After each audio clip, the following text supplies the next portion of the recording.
Morning. Seems like it's 3 in the afternoon. Go ahead with questions. Do the days kind of bleed together when you're in training camp and the work that you guys put in? Yeah, pretty much. You wear the same clothes, you have the same schedule, regardless if you set your alarm, if it's a kind of a recovery day and you're not practicing, you're still up here early, and it's they run together, but hopefully you get up and you make some progress, which, going into day 5 tomorrow, I think that's been the case so far. So far so good. It's still very early. 2 days in pads and full pads tomorrow. So, every day we get out there, we'll learn a little bit more. What has been your focus for this offense in the early stages of camp? What is it? The easy answer is everything, obviously, but it's installation. We've as talk, my first day 1 meeting with the guys is like, we've done a lot of football up until this point this year, with our winter OTAs and spring football, summer OTAs, and now going into camp. So this is like the 4th time we've really installed it. Some guys were here in the spring, some guys didn't get here until the summer. So, individually it might be their 2nd time, or, it may be their 4th time, we should really have a pretty good understanding of what to do, but it's still installation. It's still installation, but there's a lot of technique stuff. I get irritated when guys don't know how to line up or they don't know their assignment. That really irritates me because we have installed it 4 times, right? So at this point, it should be more about proper technique and getting into, making good decisions and starting to work on situations and then putting guys in position to be able to make plays, and so it varies from player to player, just the overall aspect of it where, just trying to figure out what the best lineup is and what we do best. What's the significance of, Coach just told us about Markway, the injury. What's the significance of that in your mind? Well, I don't know because I've never coached him. I coached him 1 day in no pads. I wanted to coach him. He's such a great kid, man. My heart goes out to him. He's been through a lot, and I've got to know him as a human, but I've never coached him. His numbers, his testing numbers from the spring or summer were really good. He ran a corner route, and I looked at it, I was like, something didn't look right on that, and he kind of double clutched it, and I was like, that didn't look very good. That's not how that route's supposed to happen. I went up to him, I go, you good? He goes, yeah. And he went back in there, and he finished practice, and he went through the run through, and he's like, something's not right, and so they went and got him an MRI, and he's done. I feel really bad for him. Was really excited about coaching him because his numbers are like, that's what you look for in a tight end. But I don't know.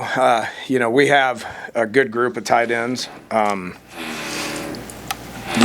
big of a blow that is, I don't know. It's always about what's next. I when I went up to Mac, I was like, this what's next. Coach talks about what's next all the time. In the coaching world, it's always somebody's got next something, next play, next opportunity, next guy up. There's always that. Coaches, coach role is what's next. And we talk about it all the time. And I go to Mac, I go, hey man, I really don't know what to say. It's about what's next. And he goes, he's been through it, and so he goes, yeah, I guess it's God's plan. And so. Just here for him. But from the tight end perspective room, we still got 6 other guys that all have potential that will get better. They've got better every day, and we're going to be okay at that position. The other part of the what's next is injuries happen. You got to prepare for that at every position, and unfortunately, that was just for that young man. What do you want to see out of Dylan? Maybe like Saturday at that open practice. What have you seen so far? What do you want to see that make? Just keep controlling the game.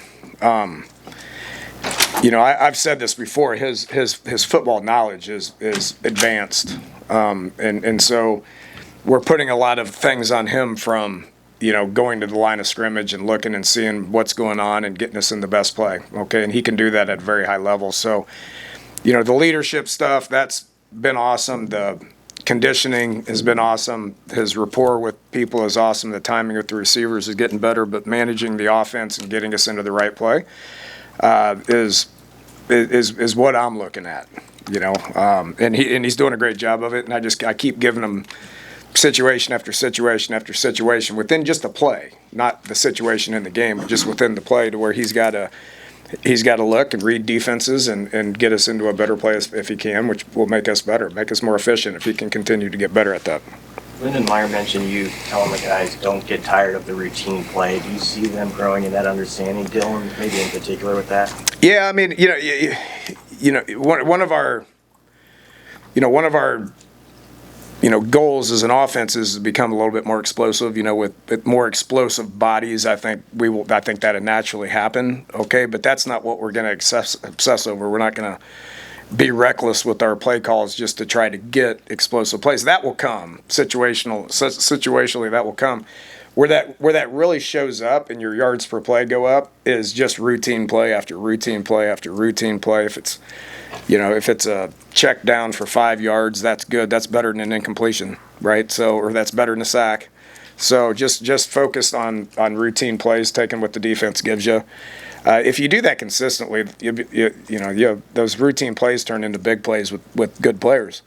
And I think we have good players that can turn routine plays into big plays. That will help your yards per play, and that will help your explosive plays as well. What do you want to see from that running back position? You got him, but Yeah. what needs to happen for maybe somebody else where you feel really good about the number 2 and even number 3 situation?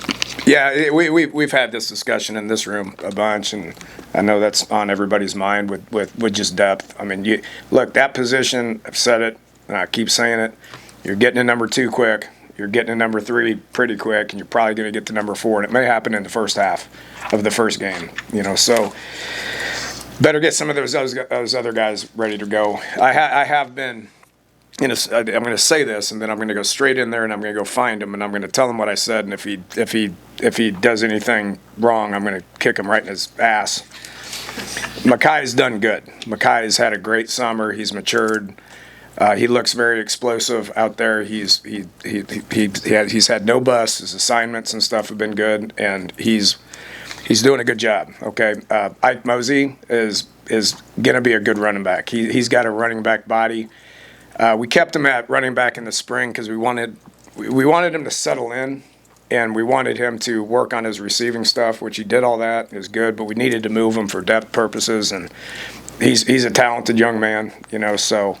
Those 2 guys, Connor Booth is a guy that's different now than he was in the spring. So we have some young guys. I hate mentioning names because I'm going to forget to mention somebody, but been pleased with where they're at. And those guys are just going to get a whole bunch of reps here over the next 2-3 weeks because they're going to play. You're getting to number 2. You're getting to number 3. Ives has been out with a hamstring. He'll be back. I mean, we know what he can do, but I've been encouraged with those younger guys and how they've developed so far. What's your assessment of the level of speed in the offense this year, the guys' ability to top off defense? Better. Ja'Cory we know Ja'Cory can run, but sometimes he didn't play fast. Okay, he's playing faster. Okay, so that's encouraging. All the other guys we're putting them in positions to see what that looks like. I mean, do we have a bunch of 4-2 guys out there? No, we don't. But we have good football players that have shown the ability to get behind people. I think that will happen. Those will come. To me, I'm not obsessing over, just deep ball after deep ball after deep ball after deep ball. I'm not obsessed over that. Those will happen in the right situations, and I'm very confident that we have guys that are going to be able to go get it. How have you felt about how those QBs behind Dylan have grown in their understanding as you head into August?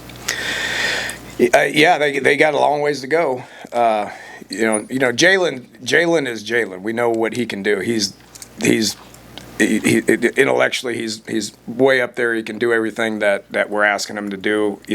We know where he is right now based on being a 5th, 6th-year guy or whatever it is. The young. Basically it's TJ and Marcos. We're putting them in. It's just so new to them. But they were here in the spring. So where they're at now compared to where they're in the spring is encouraging. We're just going to keep putting them in those situations to see if they can handle it. So it's still a battle, and it's going to be a battle here for quite some time. Coach? How do you feel about just the options and competition you have at the tackle spot with some of the guys back who were out in the spring? Lot better than I felt in January. I looked out there in January and said, geez, this ain't good. Now I look out there and say, okay, there's capable bodies that are able to play. Getting Teddy and Gunner back has developed depth. So, I mean, we're just rotating them every couple plays. I mean, all those guys, we're going to rotate them, And, hopefully we get Turner back here pretty quick as well. That will add to more depth with it. So, depth and healthy bodies to be able to practice and put them into situations to see who elevates their game. That typically happens throughout the course of camp. One's going to go up and one's not. Are we going to rotate them all year? I don't know. We're going to just keep putting them in situations. But how do I feel?